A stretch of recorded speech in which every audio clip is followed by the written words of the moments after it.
ప్రభునందు ప్రియమైన daily bread కార్యక్రమాన్ని వింటున్న దేవుని పిల్లలందరికీ యేసుక్రీస్తు నామంలో నా హృదయపూర్వకమైన శుభవందనాలు తెలియచేస్తున్నాను.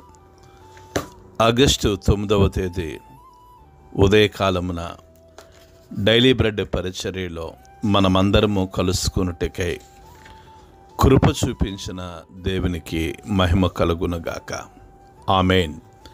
డైలీ బ్రెడ్ కార్యక్రమాన్ని వింటున్న సహోదరి సహోదరులారా, మీరందరూ బాగున్నారు కదూ?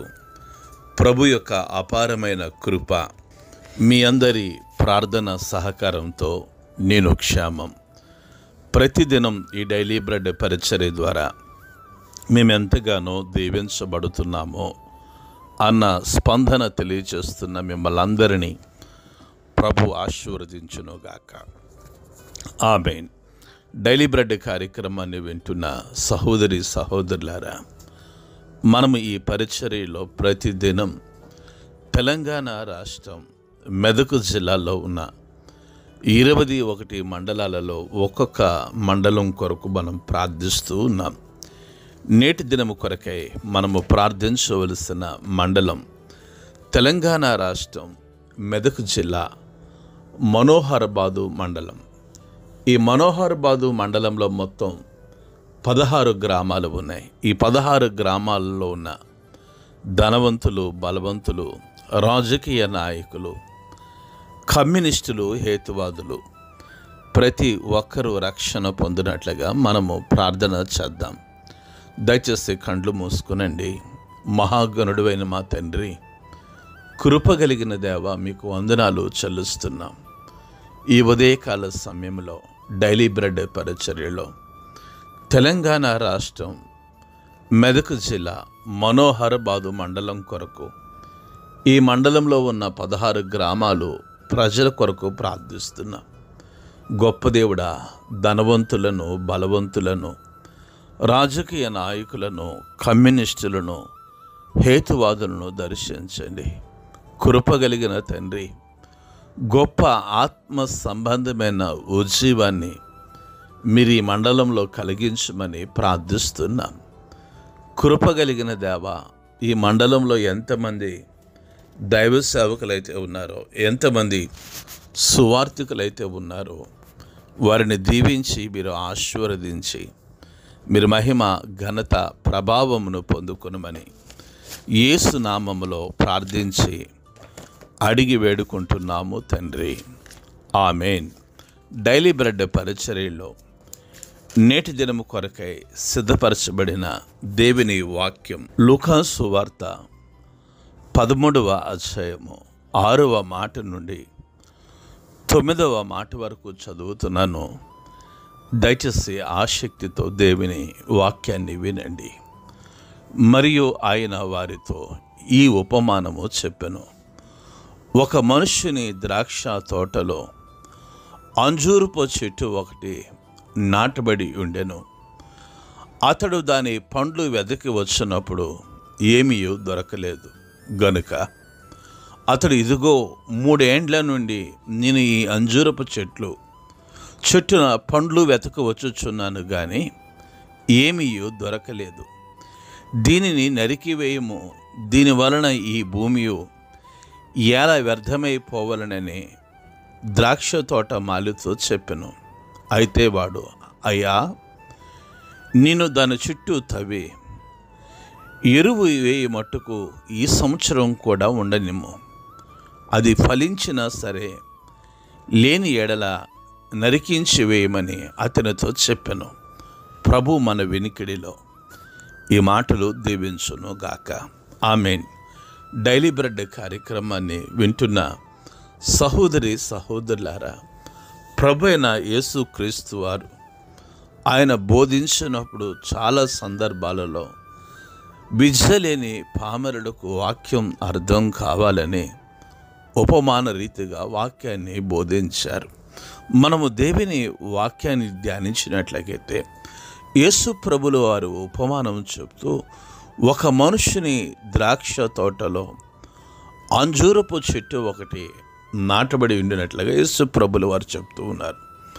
అతడు దాని పండ్ల వెదక వచ్చినప్పుడు ఏమీ దొరకలేదు గనక అతడు, ఇదిగో 3 ఏండ్ల నుండి అంజూరపు చెట్టున పండ్లు వెదక వచ్చుచున్నాను, కానీ ఏమీ దొరకలేదు, దీన్ని నరికివేయమంటూ ఉన్నాడు. మీరు చాలా జాగ్రత్తగా గమనించాలి.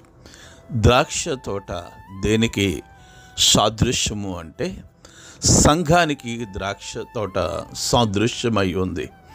అయితే ఈ అంజూరపు చెట్టు దేనికి సాదృశ్యం అంటే ఒక విశ్వాసి జీవితానికి సాదృశ్యమై ఉంది. మీరు గమనించాలి. ద్రాక్ష తోట సంఘానికి, అంజూరపు చెట్టు విశ్వాస జీవితానికి. ఈ సంఘములో ఈ అంజూరపు చెట్టు అయిన విశ్వాసి ఏమి ఇవ్వకుండా ఉన్నాడు, ఫలించకుండా ఉన్నాడు. మీరు గమనించాలి. చాలామంది ఫలించటం లేదు. సారీ, నన్ను క్షమించండి. ఈరోజు చాలామంది సేవకులు చెప్తా ఉన్నారు, ఫలించడం అంటే బంగారము సంపాదించడమని, ఫలించడం అంటే భవంతులు సంపాదించడమని, ఫలించడం అంటే ఆస్తులు సంపాదించడమని. కాదు సార్, ఫలించడము అంటే ఒక వ్యక్తి తన పాపమును విడిచిపెట్టి ప్రభు కొరకు నీతిగా జన్మించడమే అది నిజమైన ఫలింపు.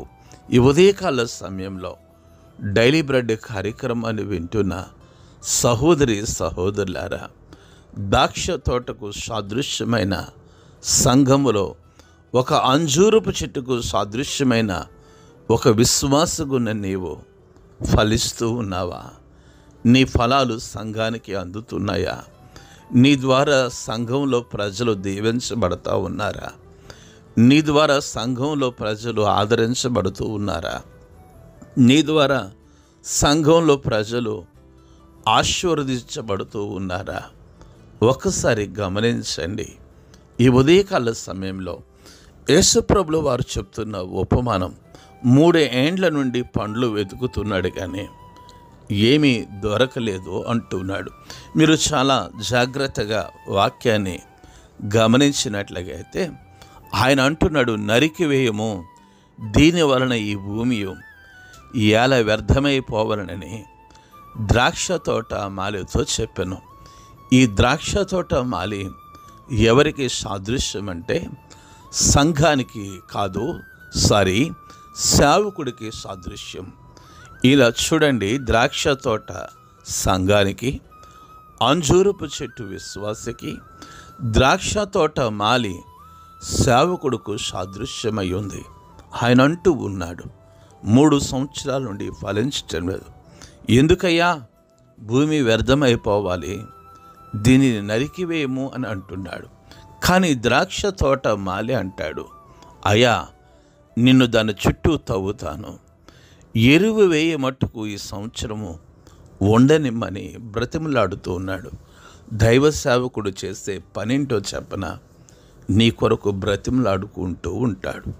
అయా వీరు దీవించబడాలి, వీరు ఆశీర్వదించబడాలి, వారు క్షేమముగా ఉండాలి, వారి నోటి నిండా నవ్వు ఉండాలని ప్రభువుకు సేవకుడు బ్రతిమలాడుతూ ఉంటాడు. గమనించండి, మనకి ప్రభు విలువ తెలియాలి, ప్రభు సేవకుల విలువ కూడా మనకు తెలియాలి. ఆ వ్యక్తి నరికివేయమంటే తోటమాల అంటాడు, నిన్ను కంచి వేస్తాను, ఎరువు వేస్తాను, ఈ సంవత్సరం ఫలించొచ్చు చూద్దాం, ఫలించకపోతే నరికివేయచ్చు అని చెప్తున్నాడు. డైలీ బ్రెడ్ కార్యక్రమాన్ని వింటున్న సహోదరి సహోదరులారా, ఒక్క ప్రశ్న, మీరు ఫలించక ఎంతకాలం అయ్యిందో ఒకసారి మిమ్మల్ని మీరే పరిశీలన చేసుకుని, యేసయ్యా నేను ఫలిస్తాను ప్రభు, మీ కొరకు ఫలిస్తాను, మీ కొరకు పని చేస్తాను, సంఘానికి, కుటుంబానికి, నా వ్యక్తిగత జీవితానికి నేను ఆశీర్వాదకరంగా ఉంటానని ప్రభు పాదాలు పట్టుకుని ఒక తీర్మానం తీసుకుందాం. ప్రభు మన వెనుకడిలో ఈ మాటలు దీవించును గాక. ఆమేన్. కండ్లు మూసుకునండి, ప్రార్థన చేసుకుందాం. మహాగణుడువైన మా తండ్రి, గొప్ప దేవుడా నీకు వందనాలు. ఈ ఉదయకాల సమయంలో డైలీ బ్రెడ్ పరిచర్యలో మీ మెల్లని స్వరం ద్వారా మీరు మాతో మాట్లాడుతున్నందుకు నీకు వందనాలు. గొప్ప దేవుడా, అయా ద్రాక్ష తోటకు సాదృశ్యమైన సంఘంలో మేము ఫలించేవారిగా ఉండటానికి కృప చూపించండి. ఈ ఉదయకాలమున డైలీ బ్రెడ్ కార్యక్రమాన్ని వింటున్న ప్రతి బిడ్డను మీరు దీవించి ఆశీర్వదించుమని యేసు నామములో ప్రార్థించి అడిగి వేడుకుంటున్నాము తండ్రి. ఆమేన్. డైలీ బ్రెడ్ పరిచర్య నుండి మీ ప్రియ సహోదరుడు brother K Ramesh Babu, God's law ministries, Vijayawada. దేవుని కొరకు ఖర్చు పెడదాం, దేవుని కొరకు ఖర్చు అయిపోదాం. Thank you. Praise the Lord. God bless you all.